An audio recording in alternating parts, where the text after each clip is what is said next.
make a statement day by day. Y'all better come my way. Y'all better come my way. Okay, and say, y'all better come my way. I'ma make a statement day by day. Peace out, up. Put them in the air, and go rise up. Welcome to Jampacked. I am your host, Jameela. Now, before we get started with all the fun and shenanigans and all the goodness, make sure that you hit the subscribe button. Make sure you like, make sure you follow. So if you're watching on YouTube or want to watch on YouTube, make sure that you go to youtube.com/Jampacked. On Instagram @Jampacked Show. Make sure you follow, like, all that good stuff. Hit up all the notifications so you never miss a beat of all of this delightfulness. Now that I got out of that all the way. Y'all, we have a super special, dope, amazing treat. He is the first openly gay Major League Rugby player. He played for the Major League Rugby team, the New England Free Jacks, in their 2019 exhibition season. He's won a gold medal while representing Team USA at the 2017 World Maccabiah Games in Israel.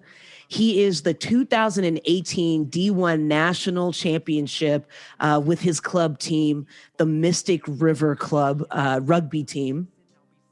Y'all, I'm so excited. And when he's not playing, he coached rugby at Westlake Boys High School in New Zealand, his alma mater, Brookline High School, and most recently with the Northeast Academy. Y'all, he made news. You may have seen him making his news in his Instagram post, coming out pictured with his partner Fergus in Outsports or in Gay Times or The Independent, The Pink News, The Garçon magazine, The Attitude magazine. And hey, if you in Boston, you may have even seen him in your local ABC Boston, Massachusetts channel, WCVB. Y'all, he is out here. You may have also seen him as he is a RuPaul's Drag Race fan out there. For y'all out there, he was also on Race Chaser, a very fun and exciting podcast. He hopes to inspire the next generation of the LGBTQ plus athletes and make sport an inclusive space for everyone. And make sure that you donate to his fundraiser for the Transgender Law Center, which is the nation's largest trans-specific and trans-led organization changing law, policies, and attitudes. Make sure, and there's still time to donate, y'all. If you're listening to this right now, there is still time to donate. He's setting out to raise at least $5,000 to help them combat the wave of anti-trans legislation that is happening in the USA right now, and have partnered with the artist Richie Lopez, aka the Brugeologist, I think it is how you say it, who has created a lovely piece of art signifying the rugby community's support of the trans community, which is the painting behind him, if y'all want to really get specific with it. I love that little Vanna White action back there. And anyone who donates $50 or more to the cause will receive a print of the piece he has created within the USA only shipping. Listen, y'all, he is out here. Make sure you book him for speaking engagements, coaching clinics, and inclusive outreach programs. Joining us from across the pond to be with his partner in London, folks, I bring to y'all Devin Ibañez. Woo! And that's got to be the top intro I've ever gotten. I think I'm going to need to take you to get that kind of hype anywhere I go. Just going into any venue, I need that kind of hype in my life. Yes, you do a speaking engagement. I'm there. I'll be like, let's do it. Just tell me when I need to block out my calendar. I'll be there. Be like, if you don't know about Devin, you've been sleeping under a rock. Wake up! Well, I appreciate it. And yeah, you clearly did your research. You hit on everything there. Absolutely. I tried to. You provided a very nice bio as well. Not going to front. But I always love doing a little extra deep dive. And it was so much fun. It was so much fun. Wow, look at me. Y'all, I just need to put this out there because it's 7:30-ish about to be 8 o'clock in the morning, my time. It is about to be the evening for Devin right now. So just so y'all know, there's a time difference if I sound a bit sluggish. But yeah, I loved getting to know your journey and your experience. And I'm so excited to sit down with you and share your journey and your story with everyone, and all of the great work that you're doing with it, because like we were talking about earlier, you're like, it really has been twists and turns, and there's been so much that it gives me goosebumps just thinking about it. And being I don't know, I'm just going to say an athlete, even though I was a former athlete. I still play. I know, right? I play slow pitch, and so, which is, I call gay softball, because it's like a gay softball league, but it's like slow pitch. And so I, I enjoy it. And so a lot of the stuff that you're talking about with the trans rights, we're also experiencing as well in the league, because they have the open league, and then so it's like a whole thing. So I'm really excited to talk a little bit more about that. Before I get completely carried away and geek out into my inner athlete at heart, so Devin's drink of choice was originally water, juice, or something, non-alcoholic. And I said, Devin, it's okay. Like, we could do celery juice. We could, it doesn't have to be alcohol. So Devin doesn't drink, but we joined forces this morning, and I said, Devin, so what are you drinking? And he said, I'm going to punish myself. I'm going to have coffee with no creamer, no sugar, it's just black coffee, right? Yep, black. Just the way the psychopaths drink it. Right, exactly. Like, So I was like, Devin, that sounds like an incredible idea. Let me join you. So I'm on my second cup of coffee. So this is now my second cup, and I have no cream, no sugar. So I am joining in the cruel and unusual punishment, which should make for a very exciting game today. And today's game, we're going to play interrogation, and then just depending on how we do on time, we'll play some story time if we have some time. Sounds good. Looking forward to it. I don't get to do a lot of drinking games when you don't usually do alcoholic drinks. You don't get to have the experience as much. So right, they're like, you're boring. There's no way. Let me just throw this out there. Like, that's such a fucked up notion that people that can't drink aren't fun or can't be fun. Like, I'm like this, and I haven't had a drink of alcohol at all. Like, and in college, long story short, I decided to live in a substance-free tower just so I can not have a roommate. Okay. So I told them, I'm not going to have alcohol. So just so I could, live in the suite without having a roommate. And so we had to get creative sometimes, because they would come by every once in a while and see if people were drinking in the public open space of the living room. So it was like a suite, like you share a living room, and then it's like everybody has their own little room. Yeah. And we had to get creative. And there was one, we played like beer pong, but it was with I don't know. It was like with some nasty clouded water. I don't know. It was nasty. But I was like, this is the worst thing ever. And I was like, but this is so fucking brilliant, because we're having such a good time, because you don't want to drink that shit, And that's the whole point. So I just, I appreciate that. I appreciate that you went there with me, and that now we're having black coffee. So this is amazing. Thank you for meeting me there with that. Absolutely. So we can we can kick off some interrogation. Dun, dun, dun, dun.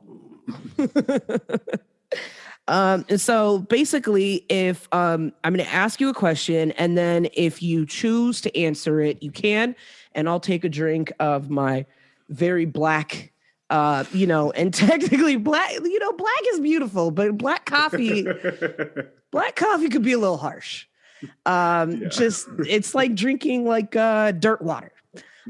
So way to describe it. Right. It's like, Tastes muddy. And so I will take a drink. Now, if you choose to call for your attorney, which is the equivalent of pleading the fifth, then you would have to take a drink. Okay. So we will. Sounds fair. We'll see where Devin's boundaries lie. All right. First question. Would you gain 200 pounds for $20,000? 200 pounds. I mean, being an athlete and I feel like 200 pounds is that's kind of like the standard size, right? But gaining it, I mean, an well, extra yeah, 200. yeah, now I'm like sumo wrestler. Now I'm like 420 pounds. So I think that'd be very difficult for rugby, and it's already hard enough for me to run as is. So I definitely would not do it for $20,000. Maybe we're talking like $20 million, and then I'd have to give it a bigger, heavy consideration. But 20,000, no, that's not happening. I love it. He answered the question. I'm going to take a drink of my very black coffee. I like the Rams mug, little Rams shout out there. Yeah.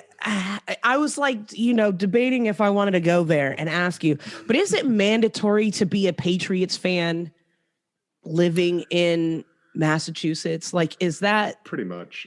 It's pretty expected. I've always been a light Patriots fan. I'm not gonna go to the grave trying to defend Tom Brady and his support of Donald Trump, but I like watching them win, I guess. Yeah. Yeah, the Patriots were just sitting at home like, fuck, that could have been us. Exactly. It was very much like that. But at the same time, they were also in denial. They're like, oh, that was us. That was Gronk and Brady. We basically won that one. Right, exactly. We made them. Those are our boys forever, through and through. Oh, goodness. Okay, let's see. Have you ever posted a sex video of yourself online? No, I have not done that. I don't think that's going to be in my future either. I love the pause to like, did I? I had to make sure. I had to quadruple check with myself. I'm like, no, I have not done that. Yeah. No shade to people who do. Totally down for the sex positivity. I just don't see that for me. No, me neither. And for the record, I did take a drink of that nasty coffee. Have you ever sharded?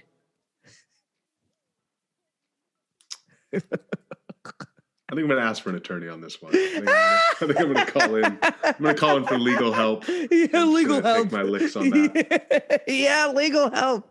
Oh, goodness. Yeah. Gotta love legal help. I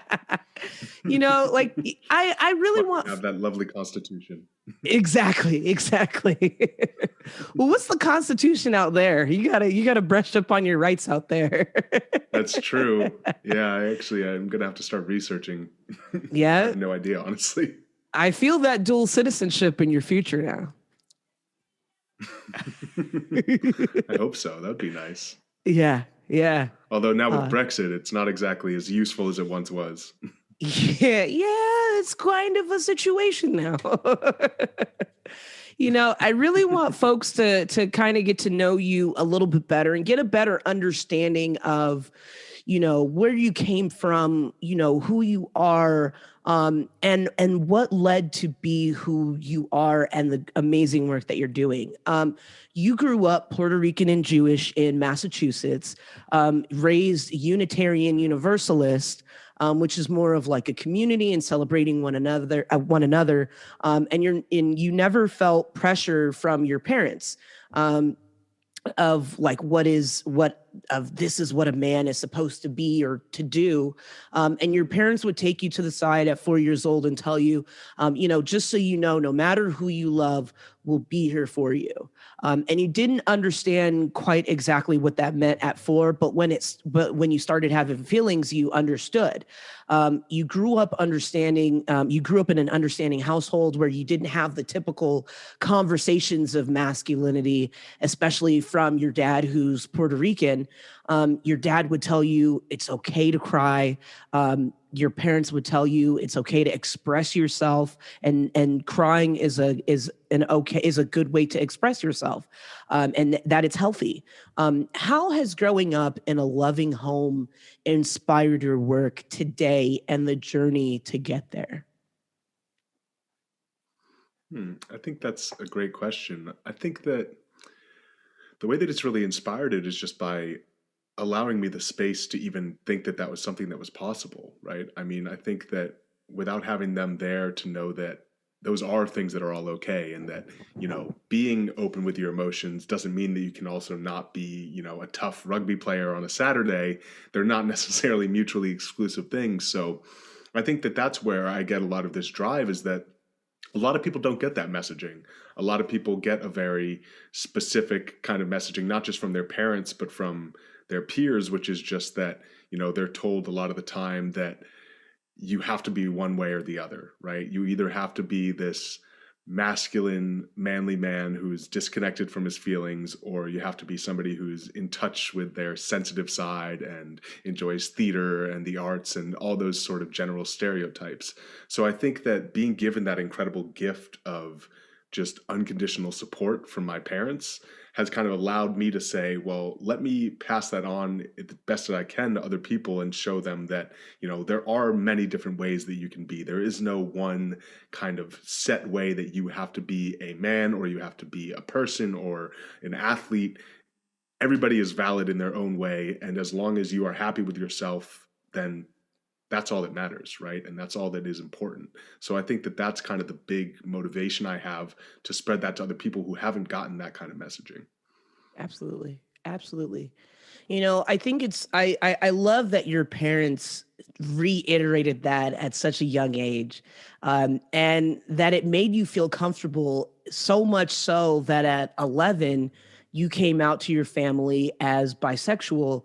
And you kind of technically rated your mom a B+ on how she responded, because she didn't want you, but it was more so that she didn't want you to feel like you needed to be a certain way forever, as if it were going to be some type of phase or anything. But she just didn't want you to feel so stuck in whatever that meant for you.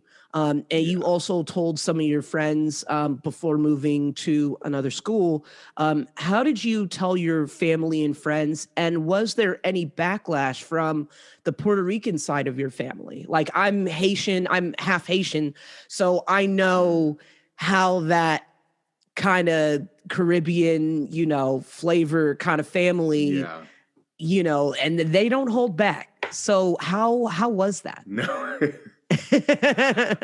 Well, I think the easiest way to answer it is I really only told my immediate family. I told my parents, but I never had like that direct one-on-one conversation with, my grandparents, my cousins, my uncles. And I think that as I've gotten older, and obviously now I've come out publicly to kind of everybody, obviously that side of the family knows about it. They've been nothing but supportive. I mean, but it's not something that I had to really face at that age, because I was just kind of comfortable telling my parents and, happy with their support. I didn't necessarily feel like I needed to share that with people who, in also fairness, live in Florida. So I only see them, maybe once a year, once every other year. So it's not like it's the kind of thing where I'm seeing them every single weekend and, Right. They're a big central part of my life. But there is actually one interesting kind of reaction, which is I was going to be visiting my abuela for the first time with my partner this past summer. And my parents kind of asked me, they were like, we're going to be there beforehand. Would you like us to just kind of like tell her and sort of say, you don't have to have that kind of like awkward conversation? Because it's like, I've got a abuela who's not, rigidly religious, but she's still, Old very school. much likes to pray and was Yeah. and was raised that way. And so they actually did kind of tell her and, told her about it. And my sister is also openly gay and is lesbian and has a partner. Oh, that's awesome. And Wow. yeah, and my abuela has been very supportive of that as well. But it was kind of an interesting thing where when my parents told her and she was, supportive and didn't really seem to faze her, there was one time where they were just sort of randomly having dinner and my abuela just sort of brought up out of the blue, was just like, Devin has his partner, but, he's not like really gay, like he's a manly man. So that's kind of like the way that in her mind she's like, he's gay, but he's not like, he's not like he's not one of those gays. Which I'm like, which I think with my parents, they're just sort of like, okay, we're like, she loves him, we're just gonna we're gonna take it, we're gonna this. take the win, and we're gonna play the podcast. Anybody with an abuela from a Puerto Rican background knows that there's no verbal argument you're ever gonna win. So you just you take the good with the bad, you leave it. And and she's amazing. My abuela is lovely, and I've no if that's what makes you feel happy with it, I'm I'm all for it. That's it's such an interesting stigma of but you're not gay, or you're not, and so it's so funny because even when I came out, I was like I was gay, right? Like I rode a BMX bike. I dressed like a tomboy from as early as I could begin. I hated wearing dresses. Like I gave you all the telltale signs of what a potential lesbian could be. But, at the same time, then you have your invisible, what do they call it? Invisible femme, where, there's femmes that you don't get that lesbian vibe, like with my wife. I didn't know that she liked women. I had to ask her. I was like, "Oh, do you like girls?" Because I didn't know. And then from there, I was like, oh, okay, I guess, so what's up? Like, you want to hang out, but there's always that. And so it's so interesting to see because even being in the community, we do it to ourselves. We do it, and it's almost like, well, where do we start? Where do we begin to try to demystify, all these, debunk all of these stereotypes and, myths,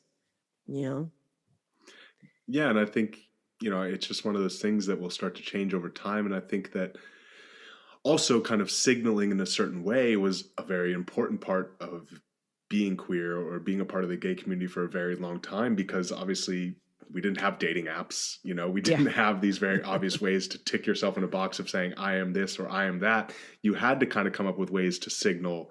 And now that we're starting to kind of move away from that, now it sort of has to come to this understanding that, well, you don't necessarily have to wear your sexuality on your sleeve. There's no personality trait that is associated or, any kind of affectations you might have that are associated with any one identity or sexuality. And I think it's just something that over time is hopefully going to become more normalized and start changing. Absolutely. Now, I kind of want to get into a little bit of how you got into rugby. For folks that don't know, between 10 and 13 years old, you were at an alternative school.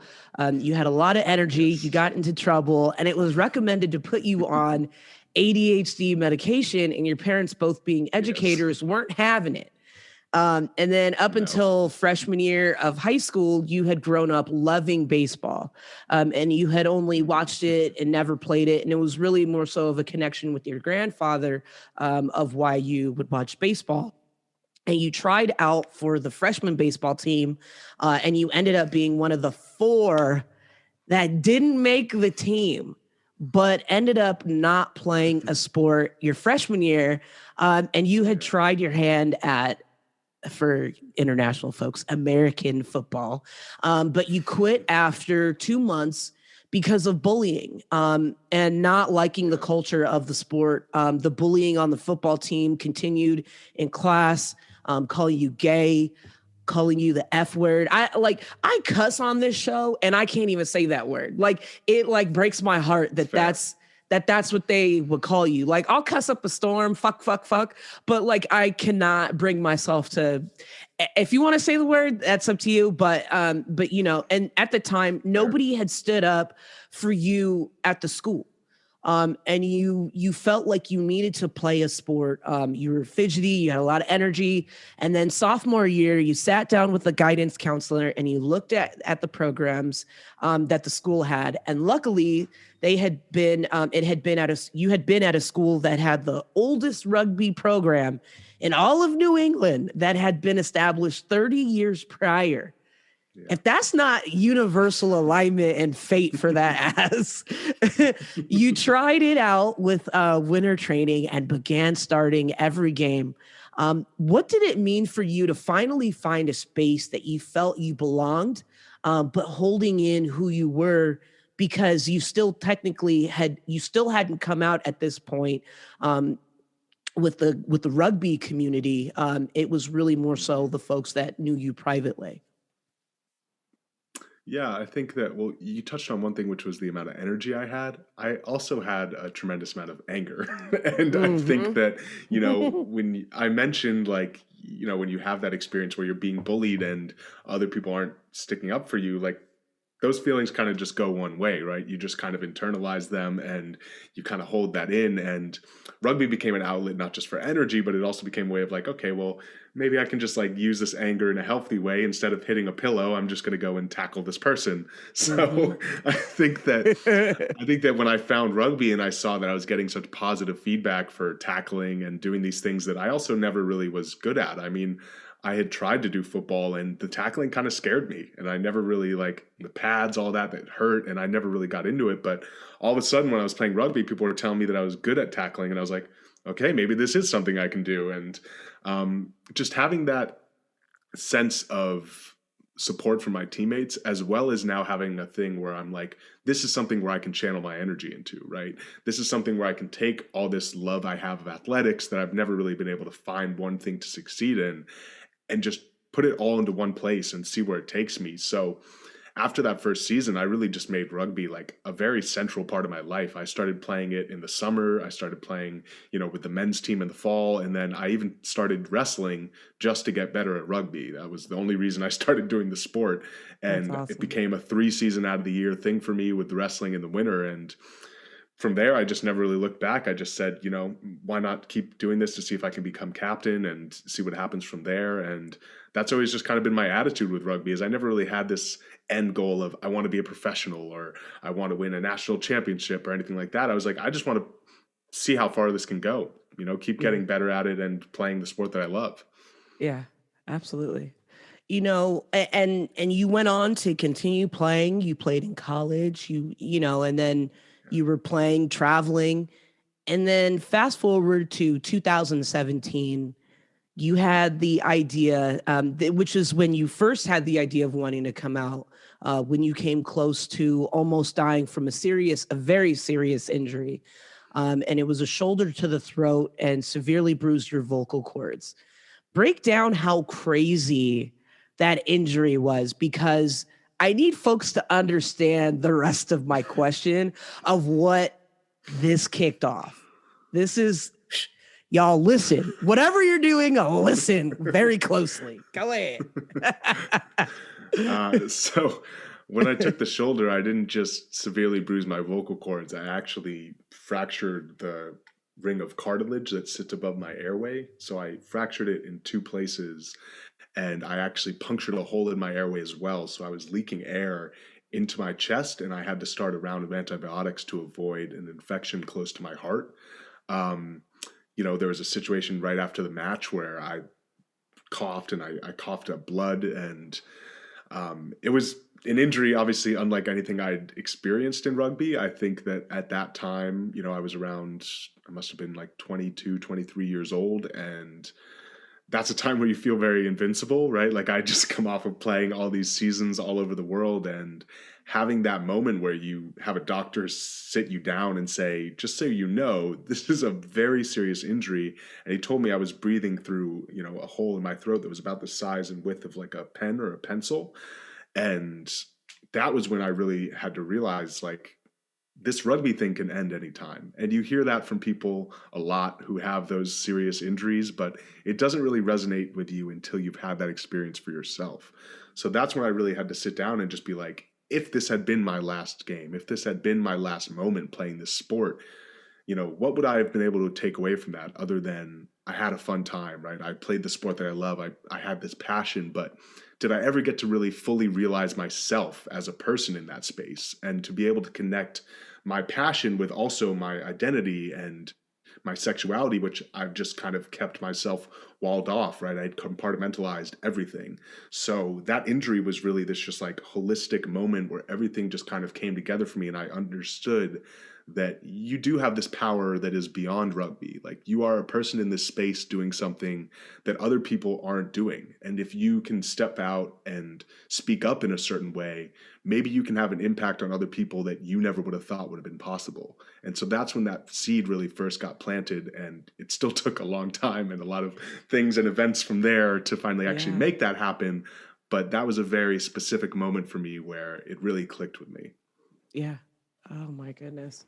And that during that match, was it that he was short or that you freaked him out or what? How, like, what happened? Because the play-by-play you gave. It was a bit of a freak accident. So I had just come off of playing in New Zealand where I had a lot of teammates who were rugby league players, which generally in rugby league, it's more you try to lead with your chest into a tackle to try to kind of hold players up. So I was trying to kind of use a technique similar to that. It was somebody who was smaller than me. So their, shoulder level would have been about around my chest. So my idea was to go, chest to kind of shoulder with them to try to get underneath them, hold them up and create a turnover. But what happened was when they kind of cut back to come into where I was going to try to tackle them, as I got closer, I kind of accelerated and maybe I'd startled them or they didn't see me coming and they kind of stood upright. And at that last second, instead of their shoulder level being at my chest, their shoulder level was now directly on my Adam's apple. And so that's where I made full contact, full speed, just shoulder direct to Adam's apple. And I was immediately, on the ground kind of gasping a little bit for air, like trying to take breaths, but it was a very immediate like voice change. Like I automatically had this like very raspy, like whispery, bad Christian Bale Batman-esque impression voice. And no more falsetto for you. And that was honestly, that was the end of all my falsetto. I never went to do the speech therapy or anything. I just kind of accepted that my voice was going to be a little bit different from now on. I mean, it's nice. Listen, it's nice. Listen, I enjoyed my deep dive. I was like, ooh, it's such a soothing voice, because I feel like there's rasp and then there's like annoying bass where it's just like you're so bassy. I can't even hear the words if I'm hearing this something, but yours is like right in like that the NPR voice. Yeah, yours is like in that perfect pocket. Like it's like the cooler NPR voice. Like it's like, fucking Devin Ibañez. Yeah. I just want to fucking listen. Well, I guess that was the gift that I was given by that shoulder to the throat. I'll take it. Oh my gosh. But like, I mean, for folks that don't understand how gnarly that was, like they told you like you could still keep playing, right? After I took the shoulder to the throat, the trainer just told me, he was like, all right, well, take some deep breaths, like really like, see, can you breathe unobstructed? And I was like, yeah, I can breathe, but it hurts. And he's like, well, as long as you can breathe unobstructed, like you're fine to play on. And I was just like, okay, like, let's do it, guys. I couldn't talk to my teammates, just out there playing. It was a close game as well. Gosh. Like we only ended up winning by 1 point, and I was like excited until after the game, and I'm coughing up blood, and I'm like, maybe this injury isn't as okay as they told me.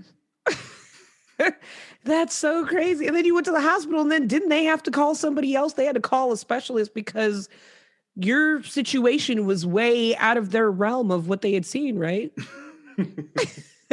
Yeah, so I actually didn't even go to the hospital the same day because we didn't get back to where our town was until like midnight. And I was like, I haven't died by now. It's like midnight on a Saturday. Who wants to sit in the emergency room? And I went the next day, and yeah, that was the first thing they did is they kind of took a little feel, and they're like, all right, well, we don't have an ear, neck, throat specialist here, so let me just phone up the other hospital and see what they recommend. I assumed they would just be like, oh, go for a follow-up appointment later this week, but they're like, no, we have to immediately transport you by ambulance straight to York Hospital, which was around an hour and a half away. So I, I basically they wouldn't let me even get like a ride from my friend to the hospital because they're like, your injury is around your airway. Like the swelling can cause your airway to close. And I don't care who your friend is. If they're not a medical professional, there's nothing they can do for you if that happens. Yeah. So Yeah. I had to go into the ambulance and end up staying there the night, which is where they did all those scans when found out the severity of my injury. So all of this is happening, and then you're on the mend, you're healing. You kept pushing back when you were going to come out, and it was weighing heavily on you. And you didn't want to come out to the rugby world in fear of you might get opportunities given as a token or opportunities taken away. But Mark Bingham became an inspiration for you. For folks that don't know, Mark Bingham is a 9/11 gay rugby hero who was one of the passengers who fought back against the hijackers on board United Flight 93, while Mark and all on the flight tragically lost their lives when the plane crashed near Shanksville, Pennsylvania. It is widely recognized that through the actions of those brave individuals on board, that the plane did not continue to its intended target. As a gay man and regular rugby player, Mark Bingham played for the San Francisco Fog, as well as helping to set up Gotham Knights in New York City. For you, Devin, seeing him in the spotlight applauded for his heroism was empowering to see the love and support for Mark and the impact that he had made with the Bingham Cup, which for folks that don't know about the Bingham Cup is the biennial world championships of gay and inclusive rugby held in Mark's honor and his memory and challenges stereotypes and perceptions of the LGBT plus community. Mark's legacy sees rugby players, supporters, and staff from around the world coming together every 2 years in a celebration of equality, inclusivity, and sportsmanship. But it wasn't until you spoke with his mom, Alice, in 2018 that it became personal for you. And that it clicked that you could also have an impact and be the same type of person that Mark was for you. What was that conversation like with his mom that deepened your inspiration to make an impact your way? I mean, it was honestly incredibly brief. Alice, when she would go to those tournaments, was an absolute celebrity, right? I mean, everybody wanted to have, a personal moment and have that kind of time with Alice because her presence was just so incredible and so inspiring. And everybody kind of felt that love from her and her passion for the event that was, a thing that was keeping the legacy of her son alive and inspiring, generations upon generations of gay rugby players to feel comfortable and have a space in the sport where they could compete.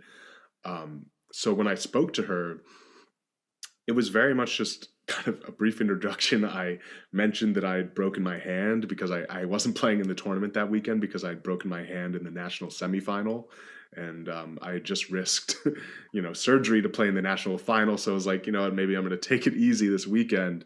And she saw my hand and, very typical mother, was concerned and had questions about that. And, and I just realized then and there that I was very emotional in front of her, and I just told her how much her son's story meant to me and how inspiring it was to see that there was somebody who was this very successful rugby player who was, generally would be perceived as masculine, but also was very proud to share the field with his, gay athletes that he played for with the San Francisco Fog, and, what that meant to him as well as now what it meant to her and how she's carried that forward. So I just told her very briefly that how much it had meant to me, and, she thanked me, but I could just feel that sincerity from her of how much it always means to hear how much her son had impacted other people. And to see that and finally have that kind of emotional connection to myself, I realized, what a beautiful thing it was to feel that kind of inspiration from what he did and to see that carried forward.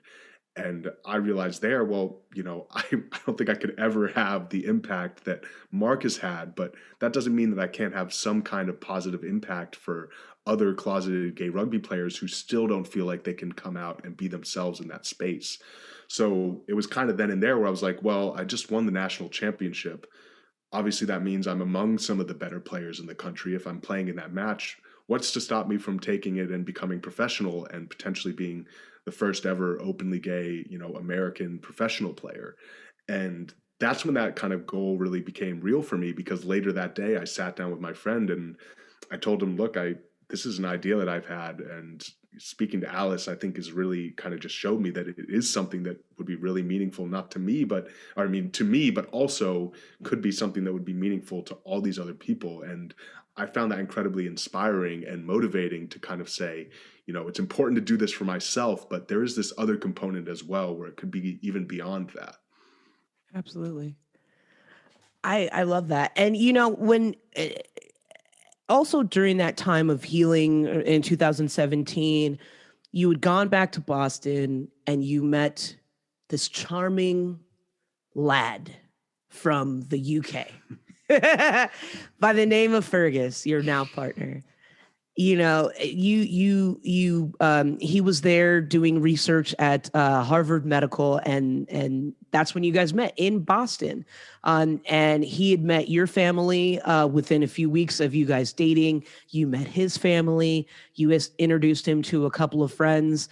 He came to a couple of rugby matches, but you had told him kind of, to tell folks that you guys are just friends, and that you guys had met when you were in England playing, and I know that took a toll on him as well as on you. What were some of those conversations like during that time of, are you ready to come out? Or is it, was there kind of a more strategic plan? Because I know there was a little bit more urgency when you met Fergus, but what were some of those conversations like during that time? I think a lot of the conversations he had were just trying to understand where I was coming from. I think that, deep down, I think he knew that it was the things that I was saying, which is that I was worried about losing opportunities. And, I was kind of worried about the perception from my teammates and how that would affect my playing career now that I was at a time where, everything was on the up and up. And, he still had this sort of nagging fear and insecurity that it was not because of that, but it was more because I was just ashamed of, our relationship and maybe even also, being gay in general. And so I think that there were times where it really would weigh heavily on him. Like, for example, like when he would come to a rugby match and he wouldn't really know, like, can I talk to people while I'm here? Like, it's awkward to kind of just enter into a conversation and not know what you can or you can't say. And, he felt that kind of pressure of having to edit himself and not know what was acceptable.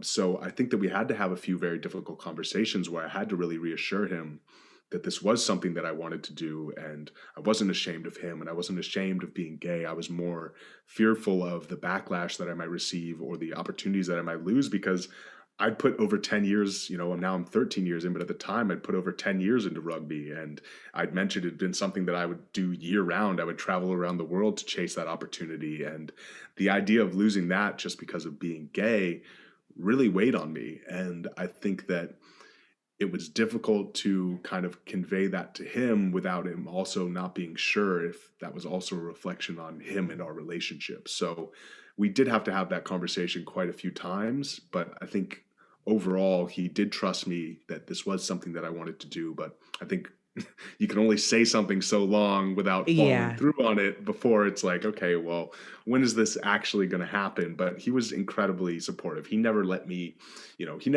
see how much it would bother him, or, he never wanted to put a visible pressure on me to follow through with it. He wanted me to go at my own pace. So even though I could tell it was difficult for him, he was just so incredibly patient and supportive. And I don't think that I would have been able to do it in the way that I did and, have the impact that I've been able to have without having him there and supporting me the whole time.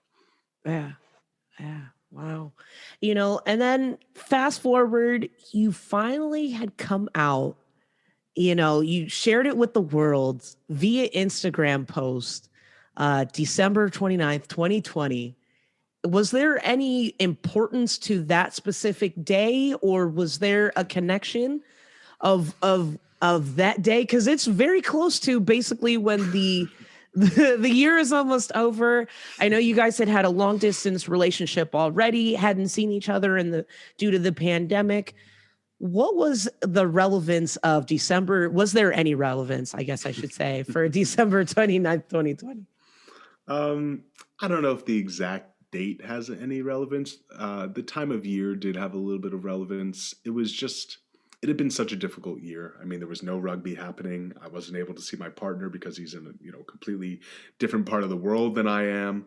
So I think that as the year came to a close and I was really struggling just with my mental health and, feeling very depressed and not feeling like I had something, in my immediate future to look forward to, I felt like I still hadn't accomplished this big goal, even though I had signed a professional contract, and it was really starting to weigh on both of us. And as the new year approached, I mean, we're only 2 days away from an entire new year starting. And I'm like, I've been with him for 3 years almost at this point. Our anniversary was going to be towards the end of January.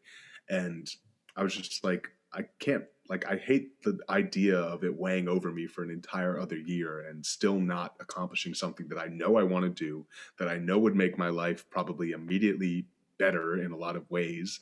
And I just had kind of said enough is enough. And I didn't want to have another year go by where I couldn't wish him a happy birthday. I couldn't, say happy anniversary.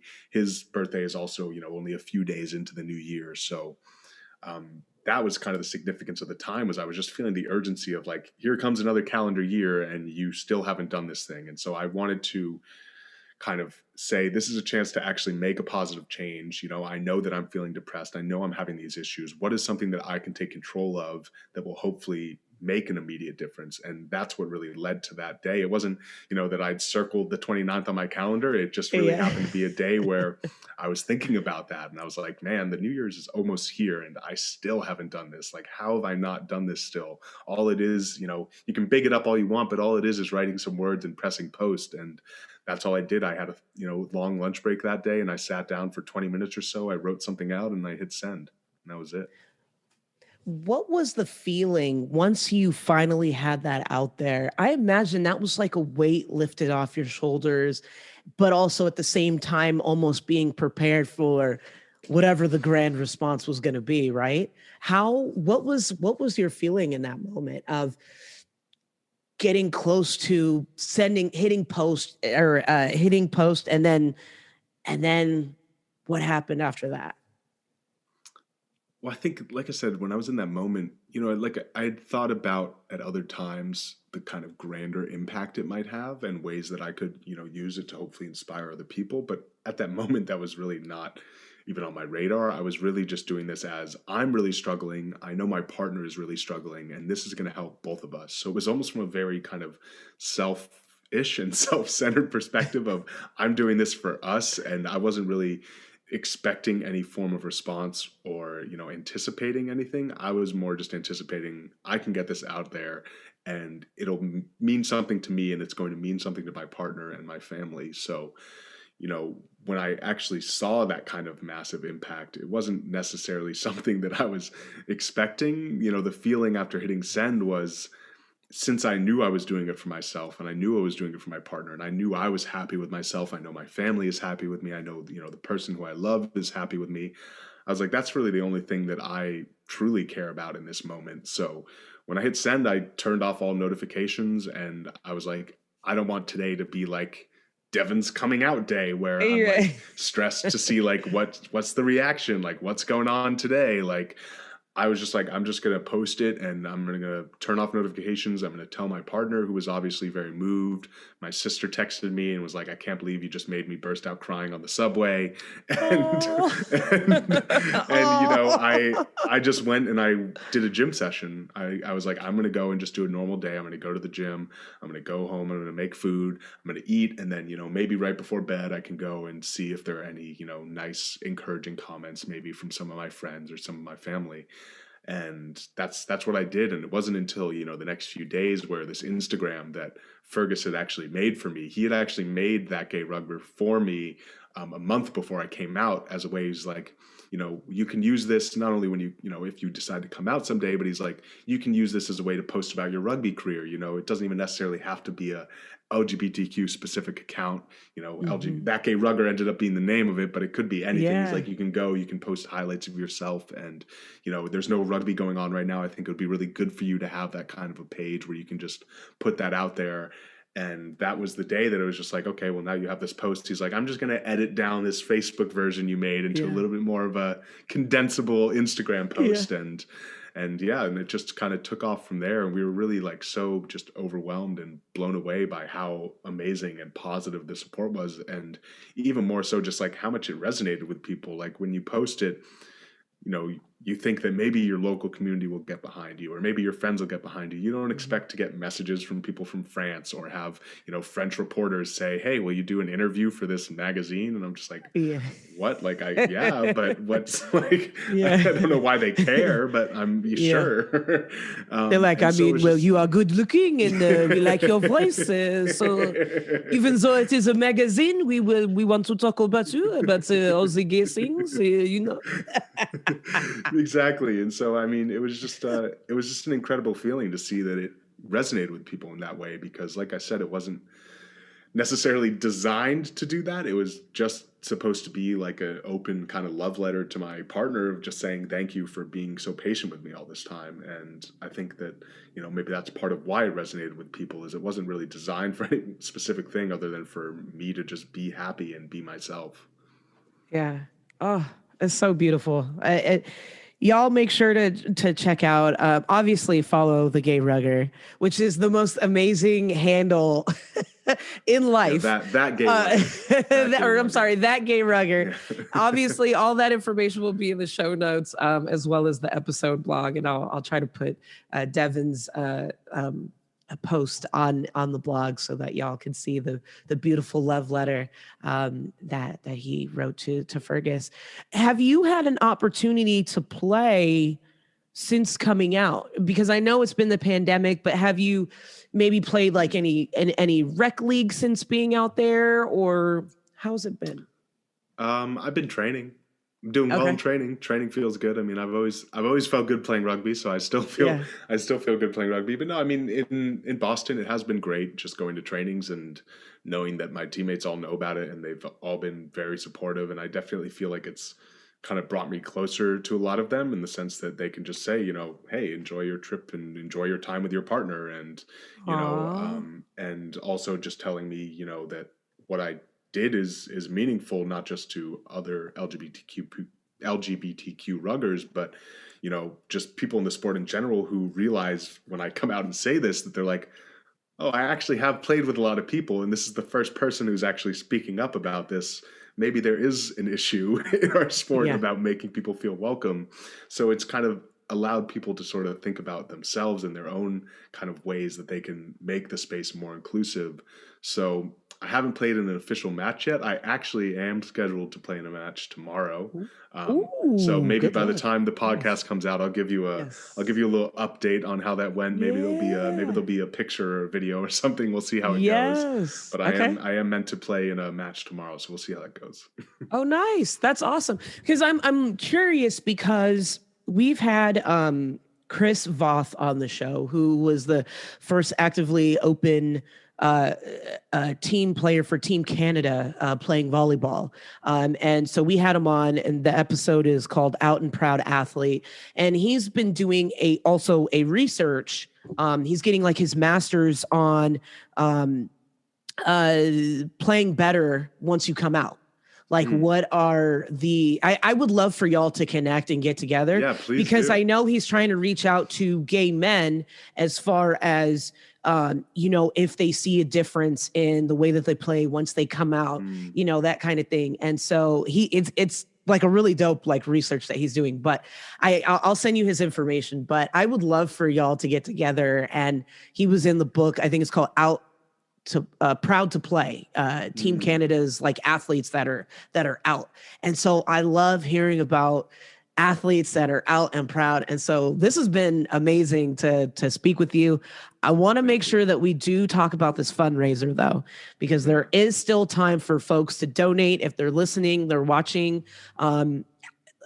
break it all down for folks so that they know what the fundraiser is about and how they can reach out. And then I will also put all that information in the show notes so that y'all can just have a link to just go straight to and reach out to Devin. Sure. So, I mean, when I came out, I realized obviously that being the first openly gay professional player in the US, there's this big kind of space to fill of somebody who's willing to advocate for those issues, you know, and speak up. And the first thing that kind of grabbed my attention was a World Rugby ban that banned trans women from playing in international competition. And I was trying to figure out ways to kind of help that cause. But with there not being any proceedings about the decision in the next year or so, I couldn't really think of an immediate way to help other than spreading awareness. But then all this anti-trans legislation started going across the US, right? You have Florida, which recently passed a bill that made it against the rules for a trans girl to compete in any girls' or women's sports. It also gives schools the right to do, like, basically send their athletes to the doctor to have their genitalia checked to see if it matches up with, you know, the gender that the school perceives they should be competing in. And all these just horrible and invasive laws. And it even gets worse than that. There's, you know, I think it was Alabama that passed a law basically that is now criminalizing, Texas as well, criminalizing healthcare for anybody who's 19 and younger to get any form of gender affirming care. So that would criminalize not only the children, it would criminalize the teachers, or sorry, the parents, as well as the healthcare providers. So there's just this full front assault on trans rights across the entire country. And I think there have been over 100 anti-trans bills and legislation introduced this year. And it's not like there's some sudden threat that appeared. I mean, we all know we're in the middle of a pandemic, and that, you know, trans kids being able to play sports with their friends is not exactly something that is high on anybody's list unless they're transphobic. So when I saw that happening and just seeing how overwhelmed all these organizations are having to fight with these organizations that have so much money and so many resources to lobby for these types of bills to get pushed through, that's when I had this idea to do this fundraiser for the Transgender Law Center. They actually put out a call about a month ago to try to raise $100,000 because they're obviously facing now having to do appeals and trying to, you know, fight in all these different countries or all these different states across the country to try to make sure that these harmful bills don't get pushed through. So I've set out to try to raise at least $5,000. I'm starting at $5,000, but I'm hoping it'll be a much more significant amount than that. And, you know, I mentioned that I partnered with the artist. If you donate more than $50, you'll get this size print sent to you as a thank you for supporting the cause. And we're really just trying to, my main goal out of this is to show that the support for the trans community, even though a lot of it is going to come from the LGBTQ community, comes from all over. And I specifically want to show that as a rugby player, a lot of that support will come from places you don't expect it, right?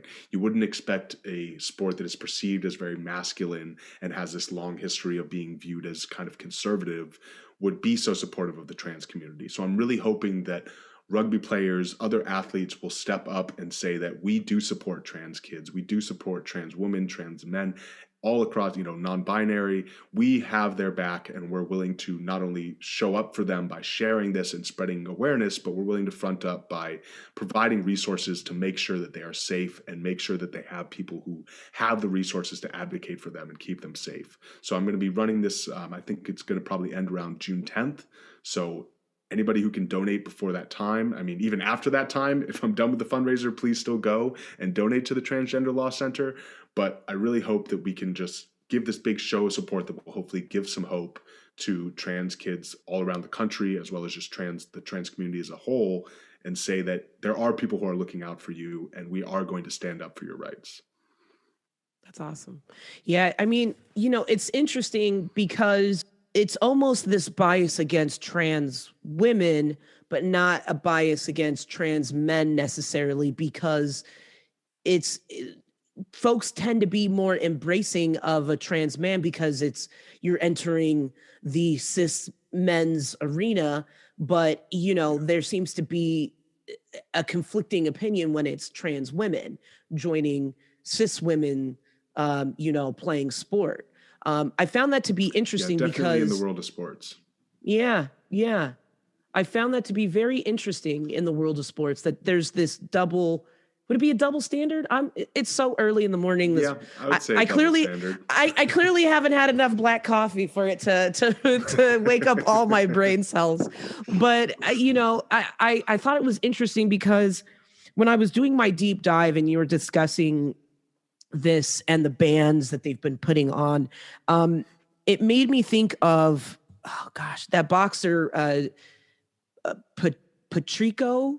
I can never say his name, but he's a trans man that was a boxer, and it was like a huge to do. But and it was so interesting. It was a huge to do, but then everybody was okay. But if it was a trans woman boxing, it would be a completely different.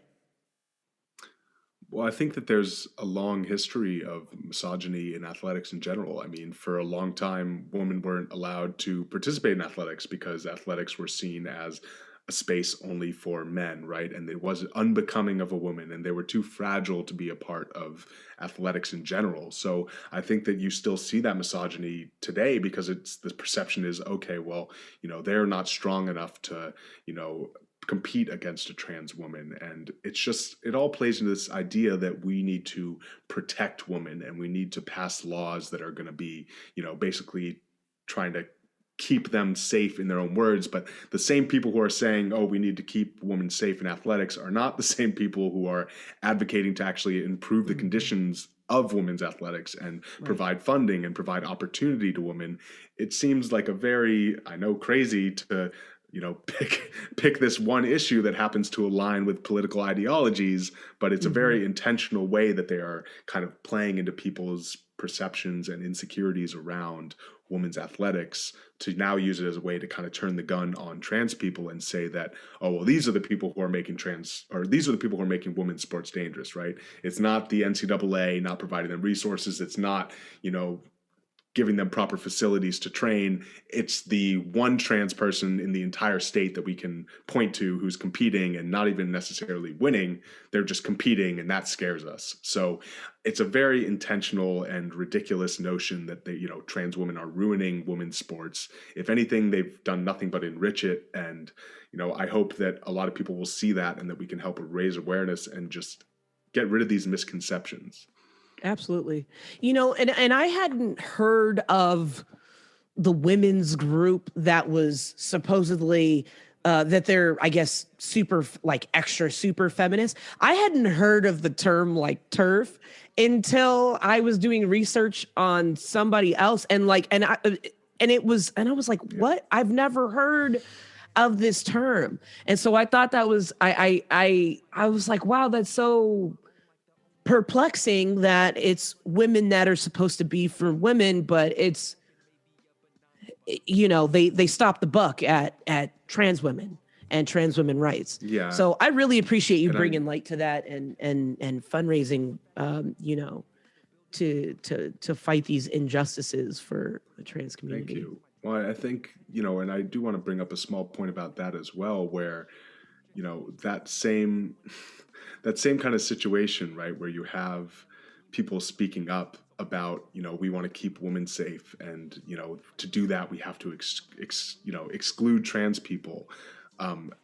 There's a lot that is overlooked about how harmful these policies are going to be for all women, not just trans women, but this affects all women, because when you have a policy like they just passed in Florida, where now anybody who has their gender questioned, right? Anybody who needs to be subjected to this, it's not just trans women, right? And who do you think it's going to be? It's not going to be, the skinny, white, blonde girl who's competing in athletics. It's going to be, the athletes of color who are looking strong or don't look feminine enough for people. And they're going to be the ones targeted by these policies. So it harms all women when you try to pick out what makes a woman and trying to police that. It just kind of goes back into the whole idea of policing women's bodies in a way that is like just inherently harmful for all women. So if you need a reason beyond just wanting to protect trans people, you should also think about the effects it's going to have on everybody in the community and all women. Absolutely. Absolutely. Woo. Devin, I'm gonna have to I'm gonna have to have you come back. I'm just like, yes, talk that talk. Just do it. I'm happy to come I back. love it. I love that you're using your platform for good and to enhance the community and every part of the community. I feel like often its own community doesn't always look at the rest of the community the way that it should. So I really appreciate you reinforcing that love that the LGBTQ plus community needs to have for one another. Before we get out of here, because I know your time is limited, I wanted to make sure that I asked this question before we officially wrap. But what would the Devin today that is out and proud, madly in love, an inspiration to many, say to the Devin that was getting bullied by football players in high school? I think I would just say that, not to let them determine your value and not to let them, tell you what you can and you can't do, to just stick to what you know, which is you want to play a sport and you want to express yourself in that way. And other people's opinions, it might seem like a big deal at this time, but as long as you stay the course and just keep on doing what you love, you're going to get what you want out of it, which is just to be happy, to be able to be passionate about what you're doing and be yourself. So I would just say to not really pay too much mind to the people who are less than supportive and just focus on what makes you happy. And the fact that, you have an incredible family behind you is something that is a massive privilege, and unfortunately a privilege that a lot of LGBTQ people in particular don't get to have. So I think that take a lot of solace in that, in knowing that you'll always have a home to go back to, you'll always have that support there, and just go out and be you. And who cares about those other people? You're going to be able to tackle the hell out of them in a few years anyways. Yeah. I love that. All right. Now, we usually end every episode with words of wisdom. What would be your words of wisdom for the folks out there, whether they're having a funky day, a funky time in life, whatever your words of wisdom would be for them? What would it be? I would just say what I used to pull myself out of that kind of time where I was depressed and really struggling, which was take the time to write down the things that you need to do to not only be happy, but to take care of yourself, right? Make sure that you're writing those things down, small goals, things that you know that you can do, but you also know are beneficial, be it doing your laundry every week, be it keeping your room clean or cooking yourself a proper dinner, whatever those things are, make sure that you write them down and follow through with them, right? Doing those small goals is going to make you feel more in control, and it's going to allow you the space to kind of look ahead and figure out, okay, now that I have these small aspects of my life in place, what are some of the bigger steps that I can take towards improving things? And you're never trapped, right? You never have nowhere to go. There is always somewhere you can go with your life and changes that you can make. So it's just about finding those small changes that you can actually take control of and trying to carry that forward. Nice. I like that. I think my words of wisdom will be, wow. You've dropped so many gems on us today, Devin. And my day is just getting started. Let's see. I would say my words of wisdom would be, don't be afraid to be the change that you want to see, and don't be afraid to be an inspiration. I'll keep it short and sweet like that. That's great advice. I love it. Short and sweet is the way to do it. Exactly. I appreciate you joining us. I appreciate this. This has been so amazing. You have to come back. And maybe we'll do a little duel with Fergus if Fergus is down. Yeah. I know Fergus is out here doing podcasts now. So podcast singular, but yeah. Yeah, right. Like to get a some podcast. Yeah. Yes, I would love that. This has been amazing, y'all. I hope y'all enjoyed another episode filled with some jam-packed with some goodness, I should say. This has been a blast. How can the folks reach you if they'd like to hit you up to just reach out, connect, work with you. Obviously not slide in the DMs on some creeper shit because he is happily taken, y'all. You can find me on Instagram at @thatgayrugger. I'm on TikTok. I'm on Twitter, Facebook at the exact same handle. My Facebook page is Devin Ibañez. I've also got a website, That Gay Rugger, that has, some contact information to me if you want to do, speaking engagement or you want to have me on a podcast. Any of that, reach out to me if there's a cause you want me to get involved in. I'm relatively accessible, so just reach out to me. And yeah, I would love to hear from people. So please do. Oh, yes. I love it. Make sure you reach out at Jampacked Show. Make sure you watch this. If you enjoyed all the goodness, make sure you like it, you rate it, you set your notifications, let your friends know, let your mama know, let your cousins know, let everybody know. Go to youtube.com/Jampacked.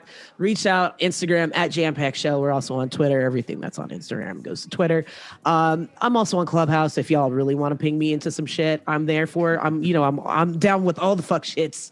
Also on TikTok. So make sure you hit up the TikTok as well, Jampacked Show. Y'all, this has been amazing. A new episode drops every Wednesday morning. Make sure you catch up. Make sure you rewatch this, replay it, recommend it, all that good stuff. And we will see you on the next Jampacked. Real life and no TV. Millionaires stay greedy.